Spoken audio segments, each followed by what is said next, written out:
நம்ம பார்க்க போறது நம்ம புதுசா வாங்குற மண் சட்டி மண் பானைகளை நம்ம எப்படி பழக்கிறது அப்படிங்கறத பார்க்க போறோம். இதுதான் நான் புதுசா வாங்கியிருக்க மண் சட்டி. இப்போ இந்த மண் சட்டியை எப்படி பழக்கலாம் அப்படிங்கறத பார்க்கலாம்.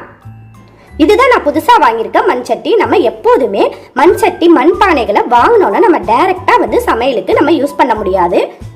அதுக்கு முன்னாடி இந்த மண் சட்டி மண் பானைகளை சில ஸ்டெப்ஸ் எல்லாம் பண்ணி நல்லா பழக்கிட்டு அதுக்கப்புறம் தான் நம்ம சமையலுக்கு யூஸ் பண்ண முடியும். எடுத்ததுமே நம்ம அடுப்புல வச்சு யூஸ் பண்ணிட்டா மண் பாத்திரம் மண் சட்டி இது மாதிரி மண் பானையெல்லாம் விரிசல் விட்டுரும். அதுக்கு முன்னாடி நம்ம இதை நல்லா பழக்கிட்டோம்னா நமக்கு நல்ல லைஃப் கிடைக்கும். ஃபர்ஸ்ட் இது மாதிரி பெரிய டப்பு ஒன்று எடுத்துக்கலாம். இந்த டப்ல நம்ம மண் சட்டியை இப்படி வச்சோம்னா அந்த மண் சட்டி கொஞ்சம் ஃப்ரீயா இந்த மாதிரி இருக்கணும். இது மாதிரி ஒரு பெரிய டப்பா பார்த்து எடுத்துக்கலாம். இப்ப இந்த டப்பு ஃபுல்லா நல்லா நம்ம தண்ணி ரொப்பிக்கலாம்.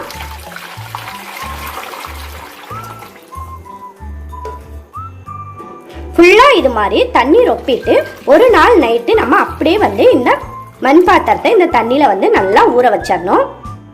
இது மாதிரி மண்பானையை ஊற வச்சு நம்ம யூஸ் பண்ணோம்னா நமக்கு மண் பாத்திரம் நல்லா லைஃப் கிடைக்கும். அது மட்டுமல்ல, அதே சமயம் பார்த்தீங்கன்னா மண் பாத்திரம் நல்லா அட்ராக்டிவா கலரா இருக்கணும் அப்படிங்கிறதுக்காக இப்பெல்லாம் ஒரு ஆரஞ்சு கலர் பெயிண்டிங் கோட்டிங் வேற கொடுக்குறாங்க. இது மாதிரி ஊற வச்சு நம்ம கழுவிட்டு யூஸ் பண்ணோம்னா அதெல்லாம் கூட போயிடும். இது மாதிரி மிதங்குற அளவுக்கு நம்ம தண்ணி சேர்த்தரலாம். இது மாதிரி நம்ம தண்ணி சேர்த்தோம்னா பார்த்தீங்கன்னா ஒரு மாதிரி நமக்கு பொறி பொறியா வரும். ஏன்னா சின்ன சின்ன துகள்கள்லாம் மண் பாத்திரத்துல இருக்கும். இது மாதிரி தண்ணி சேர்த்து ஊற வைக்கிறனால அதெல்லாம் கூட சரியாயிடும். இது மாதிரி ஃபுல்லா தண்ணி சேர்த்துட்டு நம்ம காதுகளை வச்சு கேட்டோம்னா நமக்கு அந்த சவுண்ட் வரும். ஒரு மாதிரி சுன்னு வர மாதிரி ஒரு சவுண்ட் வரும். குட்டி குட்டியா ஒரு மாதிரி பபிள்ஸ் வரும் தண்ணி சேர்த்தோன்னே. இப்ப இந்த டப்பு ஃபுல்லா இந்த மண் சட்டி மேல இது மாதிரி வர்ற வரையும் நம்ம தண்ணி நல்லா ரொப்பியாச்சு. இந்த தண்ணியிலே அப்படியே இந்த மண் சட்டி ஒரு நாள் நைட்டு ஃபுல்லா இது மாதிரி ஊறட்டும். நம்ம காலையில எப்படி இருக்குங்கிறத பார்க்கலாம். இதுதான் ஃபர்ஸ்ட் ஸ்டெப்பு. இப்ப பாத்தீங்கன்னா இந்த மண் சட்டி ஒரு நாள் நைட்டு ஃபுல்லா இந்த தண்ணியில ஊறிடுச்சு. இப்ப இந்த மண் சட்டி எடுத்து நம்ம வாஷ் பண்ண போறோம். இது மாதிரி மண்பானையை நம்ம வாஷ் பண்ணும் போது ஞாபகம் வச்சுக்க வேண்டியது என்ன அப்படின்னு பாத்தீங்கன்னா, இந்த மண் சட்டியை நம்ம இன்னும் சீசனிங் பண்ணல. ஜென்ரலாவே இது மாதிரி மண்பானை மண் சட்டியில காற்று துளைகள், அதாவது சின்ன சின்ன ஓட்டைகள் நம்ம கண்ணுக்கே தெரியாத அளவுக்கு இருக்கும். சோ இந்த மண்பானையில பாத்தீங்கன்னா நம்ம கிளீன் பண்ணும்போது சோப்போ டிஷ்வாஷோ யூஸ் பண்ணி நம்ம இந்த மண்பானையை கிளீன் பண்ணோம்னா அந்த ஓட்டைகள்ல போயிட்டு சோப்பு இந்த டிஷ்வாஷ்லாம் இந்த மண்பானைக்குள்ள போய் நிரம்பிடும். அது மாதிரி சோப்பு டிஷ்வாஷ்லாம் போய் இந்த ஓட்டைகள்ல நிரம்புறனால நம்ம சமைக்கிற சாப்பாட்டுலயும் பாத்தீங்கன்னா சோப்போட வாசனை வந்துடும். அதனால நம்ம என்ன பண்ணலாம் அப்படின்னு பாத்தீங்கன்னா,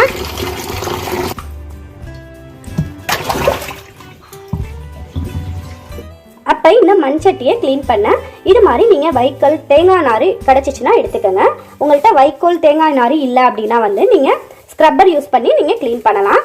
இது மாதிரி இந்த வைக்கோலை யூஸ் பண்ணி இது மாதிரி நம்ம லைட்டா தேய்ச்சி எடுத்துக்கலாம். உள்பகுதி வெளிப்பகுதி எல்லாத்தையும் நம்ம தேய்ச்சி கிளீன் பண்ணிக்கலாம். இது மாதிரி நம்ம தேய்ச்சி கிளீன் பண்ணும் போது இதுல ஆரஞ்சு கலர்ல நமக்கு பெயிண்ட் வந்துச்சுன்னா இந்த மண்பானையில கலர் கொடுத்துருக்காங்கன்னு அர்த்தம். அது மாதிரி நீங்க பெயிண்ட் வந்துச்சுன்னா நல்லா தேய்ச்சி கிளீன் பண்ணிக்கோங்க. உள்ளேயும் வெளியையும் தேய்ச்சிக்கலாம். பழக்கிற வரையும் இந்த மண் சட்டியை நம்ம பார்த்து தான் மெதுவா எடுக்கணும், மெதுவா வைக்கணும். நமக்கு நல்லா பழகிடுச்சுன்னா செட் ஆயிடும். இப்போ நல்லா தேய்ச்சாச்சு. இந்த மண் சட்டியில பாத்தீங்கன்னா அது மாதிரி ஆரஞ்சு கலர் பெயிண்ட் எதுவுமே வரல. இது மண் சட்டியோட ஒரிஜினல் கலர் அப்படின்னு நினைக்கிறேன். பெயிண்ட் எதுவும் கொடுக்கல.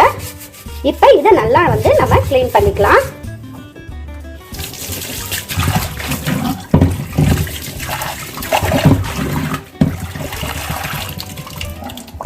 இப்ப இந்த மண்பானையை நல்லா கிளீன் பண்ணிட்டு நம்ம அடிக்கிற வெயில்ல காய வைக்க போறோம்.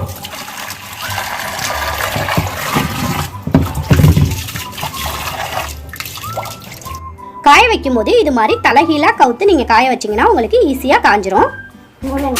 சப்போஸ் நீங்க இருக்கிற இடத்துல வெயில் இல்லை அப்படின்னா நல்லா தொடச்சிட்டு 2 நாள் காய வச்சிருங்க. அப்படி காய வச்சா நல்லா ட்ரை ஆயிடும். இப்ப இதை நல்லா காய வச்சு எடுத்துக்கலாம். அடிக்கிற வெயில்ல இந்த மண் சட்டியை காய வச்சோம்னா நல்லாவே ட்ரை ஆயிடுச்சு. சப்போஸ் நீங்க இருக்கிற இடத்துல வெயில் இல்லை அப்படின்னா 2 நாள் அப்படியே இந்த மண் சட்டியை வச்சிருங்க. அதுவாவே வந்து அந்த ஈரமெல்லாம் உறிஞ்சிட்டு நல்லா ட்ரை ஆயிடும். இது மாதிரி நல்லா ட்ரை ஆகி காஞ்சதுக்கு அப்புறமா தான் வந்து நீங்க இந்த ஸ்டெப் பண்ணணும். ஈரத்தோட நீங்க செஞ்சிடாதீங்க. இந்த மாதிரி நல்லா ட்ரை ஆனதுக்கு அப்புறமா இந்த மண் சட்டியில ஒரு ஸ்பூன் போல வந்து நெய் சேர்த்துக்கலாம். நெய் இருந்தா நீங்க சேர்த்துக்கோங்க. நெய் இல்லைன்னா வந்து நல்லெண்ணெய், தேங்காய் எண்ணெய் இது மாதிரி வந்து நீங்க எண்ணெய் சேர்த்துக்கலாம். ஏன் நான் நெய் சேர்க்கிறேன் அப்படின்னா, நம்ம ஃபர்ஸ்ட் வந்து மண் சட்டியில எண்ணெய் வந்து சேர்க்கிறோமோ அதனுடைய வாசம் தான் நம்ம சமைக்கும் போதெல்லாம் கடைசி வரையும் வரும். அதனால வந்து வாசமா இருக்கட்டும் அப்படிங்கிறதுக்காக நான் நெய் சேர்க்கிறேன். நெய் இல்லைன்னா நீங்க எண்ணெய் கூட சேர்த்துக்கலாம். இது மாதிரி நெய் சேர்த்ததுக்கு அப்புறமா இது மாதிரி ஒரு காட்டன் துணியோ இல்ல நீங்க டிஷ்யூ பேப்பர் கூட யூஸ் பண்ணிக்கலாம். இது மாதிரி காட்டன் துணி எடுத்து இந்த நெய்யை உள்பகுதி ஃபுல்லாவே வந்து நம்ம இது மாதிரி தடவி விட்டுறலாம். உள்பகுதி, கைப்பிடி, பான், இந்த மண் சட்டியோட வெளிப்பகுதி எல்லாமே வந்து நம்ம தடவி எடுத்துக்கலாம். இது மாதிரி மண் சட்டியில நம்ம யூஸ் பண்றதுக்கு முன்னாடி நெய்யோ எண்ணெயோ ஊற்றி இது மாதிரி மண் சட்டி ஃபுல்லா வந்து நம்ம தடவி வைக்கிறனால இந்த மண் சட்டிகள்லாம் இருக்கக்கூடிய சின்ன சின்ன ஓட்டைகள் எல்லாமே வந்து அந்த நெய்யை வந்து நல்லா அப்சர்வ் பண்ணிக்கும். அதனாலதான் வந்து நம்ம இது மாதிரி தடவி வைக்கிறது.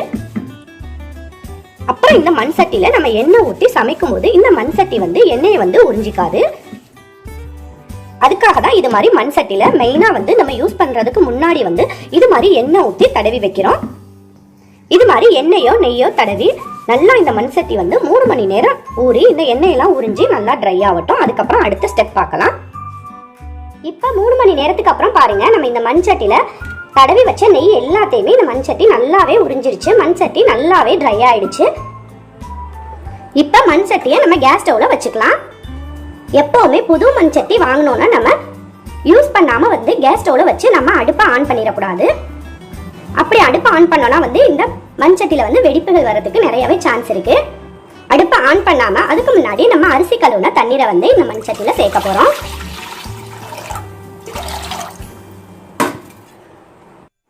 அரிசி கழுவுன தண்ணியை இது மாதிரி மண் சட்டி ஃபுல்லா வர்ற மாதிரி சேர்த்துக்கலாம். சேர்த்துட்டு இப்ப அடுப்பை ஆன் பண்ணிட்டு நல்லா வந்து இதை தளத்தளன்னு கொதிக்க விடலாம். பாருங்க, நல்லாவே வந்து இந்த தண்ணி வந்து கொதிக்க ஆரம்பிச்சிருச்சு. கொதிச்சு இது மாதிரி பொங்கி வர ஆரம்பிச்சிருச்சு. இந்த ஸ்டெப் எதுக்காக பண்றோம் அப்படின்னா வந்துட்டு இயற்கையாவே இது மாதிரி மண் சட்டியில வந்து காற்று துளைகள், அதாவது கண்ணுக்கு தெரியாத சின்ன சின்ன ஓட்டைகள் இருக்கும். இது மாதிரி பண்ணோம்னா அந்த காற்று துளைகள் எல்லாம் வந்துட்டு அடைபற்றும். அதுக்காக தான் வந்து இது மாதிரி அரிசி கழுவுன தண்ணீரை வந்து நம்ம வச்சு கொதிக்க வைக்கிறது. இப்ப வந்து நல்லா பொங்கி வந்துட்டு இருக்கு. இதுக்கு மேல வச்சோம்னா வந்து பொங்கி வரைஞ்சிடும். இந்த ஸ்டேஜ்ல வந்து நம்ம அடுப்பை ஆஃப் பண்ணிக்கலாம். இதே மாதிரி வந்து நீங்க 3 டைம் வந்து 3 நாள் வந்து இதே மாதிரி தொடர்ந்து பண்ணுங்க. அரிசி கழுவுன தண்ணீரை வச்சு கொதிக்க வச்சு நீங்க செய்யுங்க. ஒரு நாள் ஃபுல்லா நைட் ஃபுல்லா அந்த தண்ணீரை வச்சுட்டு நம்ம காலையில ஊத்திட்டு மறுபடியும் மறுநாள் வைக்கணும், மறுபடியும் வைக்கணும். இது மாதிரி 3 நாள் தொடர்ந்து செய்யுங்க. அடுப்பை ஆஃப் பண்ணதுக்கு அப்புறமா ஓவர் நைட் வந்து இந்த அரிசி கழுவுன தண்ணீர் வந்து இந்த சட்டிலே இருக்கட்டும். அப்படியே இந்த ஸ்டெப் வந்து 3 டைம் இதே மாதிரி பண்ணிட்டு அதுக்கப்புறம் பானை எப்படி இந்த மண் சட்டி வந்து எப்படி இருக்கு, அடுத்து வந்து என்ன பண்ணலாங்கிறத பார்க்கலாம். 3 நாளா அரிசி கழுவுன தண்ணீரை ஊற்றி அடுப்புல வச்சு கொதிக்க வச்சு இப்போ இந்த மண் சட்டியை கிளீன் பண்ணி எடுத்து வச்சிருக்கேன். எப்பவுமே மண் சட்டி கிளீன் பண்ணும்போது நீங்க அரிசி மாவோ அல்லது கடலை மாவோ யூஸ் பண்ணி கிளீன் பண்ணுங்க. சோப்பு, லிக்விட், ஜெல் எல்லாம் நீங்க யூஸ் பண்ணீங்கன்னா வந்து நம்ம சமைக்கும் போது வாசம் வரும். அதுக்காக தான் அரிசி மாவு, கடலை மாவு யூஸ் பண்ணி மண் சட்டியை கிளீன் பண்ணணும். மண் சட்டியை கிளீன் பண்ணிட்டு வெயில வச்சு காய வச்சிருங்க. ஈரம் இல்லாம காய வச்சுட்டு அதுக்கப்புறமா அதுல வந்து இது மாதிரி தேங்காய் எண்ணெய் வந்து தடவி வச்சிடலாம். இப்ப பாத்தீங்கன்னா இந்த பானையோட உள்பகுதி நல்லா சைனிங்கா நல்லா வலுவலுன்னு வந்துருச்சு.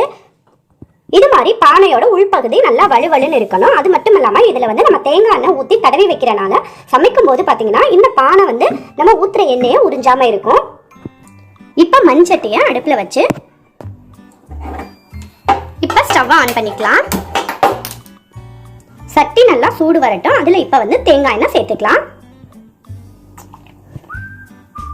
எண்ணெய் நல்லா சூடு வந்தோடனே அதுக்கப்புறமா இதுல வந்து துருவன தேங்காவை வந்து ஆட் பண்ணிக்கலாம். இப்ப இந்த ஆயில்ல இந்த தேங்காவை வதக்கிக்கலாம். இந்த ப்ராசஸ் எதுக்கு அப்படின்னு கேட்டீங்கன்னா, நம்ம மண் சட்டியில ஃபர்ஸ்ட் என்ன குக் பண்றோமோ அந்த வாசனை தான் நம்ம இந்த மண் சட்டியில என்ன குக் பண்ணாலும் கடைசி வரை வரும். ஒரு சில பேர் வந்துட்டு நெய் ஊத்தி தேங்காவை வதக்குவாங்க. பட் நெய்யோட டிஷ் வந்து நெய்யோட வாசனை வந்து எல்லா டிஷ்க்கும் சூட் ஆகாது.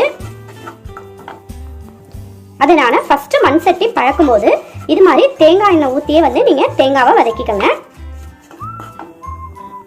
இந்த தேங்காய் எண்ணெயோட வாசனை வந்து எல்லா டிஷ்க்குமே வந்து சூட் ஆகும். இந்த வாசனை சூப்பராக இருக்கும். வதக்கும் போதே தெரியும் நமக்கு தேங்காவை சேர்த்து. இந்த மாதிரி தேங்காவை இந்த மண் சட்டி ஃபுல்லாக படுற மாதிரி நல்லா வதக்கிக்கோங்க. அப்பதான் ஈவனா ஸ்மெல் பரவும். தேங்காவை இந்த மாதிரி பொன்னிறமா வர்ற வரையும் வதக்கிக்கலாம். தேங்காய் நல்லா பொன்னிறமா வதங்கிடுச்சு. இப்போ இந்த தேங்காவை அப்படியே எடுத்துட்டு ஸ்டவ் ஆஃப் பண்ணிக்கலாம். தேங்காவை நம்ம வேற பிளேட்டுக்கு மாத்திட்டு ஸ்டவ் ஆஃப் பண்ணியாச்சு. தேங்காய் துருவலை வதக்கிட்டு மண் சட்டியை அடுப்புல இருந்து இறக்குன உடனே நம்ம தண்ணி ஊற்றி கழுவிடக்கூடாது. அதுக்கு பதிலாக இது மாதிரி ஒரு காட்டன் துணி வச்சுட்டு நம்ம சுத்தமா இதை தொடச்சி எடுத்துக்கலாம். தொடச்சி எடுத்ததுக்கு அப்புறமா இப்ப இதுல கொஞ்சம் தேங்காய் எண்ணெய் விட்டுக்கலாம். இது மாதிரி கொஞ்சமா தேங்காய் எண்ணெய் சேர்த்துட்டு ஒரு காட்டன் துணி யூஸ் பண்ணி நல்லா இந்த மண் சட்டி ஃபுல்லா வந்து இது மாதிரி தடவி வச்சிடலாம். இது மாதிரி ஒரு வாரத்துக்கு வந்து சமையல் முடிச்ச உடனே மண் சட்டியை கிளீன் பண்ணிட்டு நல்லா ட்ரையான உடனே இது மாதிரி தேங்காய் எண்ணெய் ஊற்றி நல்லா மண் சட்டி ஃபுல்லா வந்து இது மாதிரி தடவி வச்சிருங்க. ஒரு வாரத்துக்கு பழகுற வரையும் வந்து இந்த ஸ்டெப்பை வந்து நீங்க செஞ்சுக்கங்க. இது மாதிரி செஞ்சோன்னா மண் சட்டியோட உள்பகுதி நல்லா வலுவலுன்னு வந்துடும். அதே சமயம் மண் சட்டியும் நமக்கு நல்லா பழகிடும். மண் சட்டியில எந்த விதமான வெடிப்பும் வராது. மண் சட்டி நல்லா பழகிடுச்சுன்னா நமக்கு நல்ல லைஃப் கிடைக்கும். புது மண் சட்டி வாங்கின உடனே இந்த ஸ்டெப் எல்லாம் நம்ம செஞ்சு மண் சட்டியை பழகிட்டோம்னா மண் சட்டி நல்லா பழகிடும். இப்ப இந்த மண் சட்டியில இனிமே நம்ம என்ன வேணாலும் சமைச்சுக்கலாம். இந்த டிப்ஸ் உங்களுக்கு பிடிச்சிருந்தா யூஸ்ஃபுல்லா இருந்தா மறக்காம இந்த வீடியோவை உங்க ஃப்ரெண்ட்ஸ் அண்ட் ரிலேஷனுக்கு ஷேர் பண்ணுங்க, லைக் பண்ணுங்க. மறந்துடாம நம்ம சேனலை சப்ஸ்கிரைப் பண்ணிக்கோங்க. இது போல இன்னும் நிறைய யூஸ்ஃபுல்லான வீடியோஸ் பார்க்கலாம்.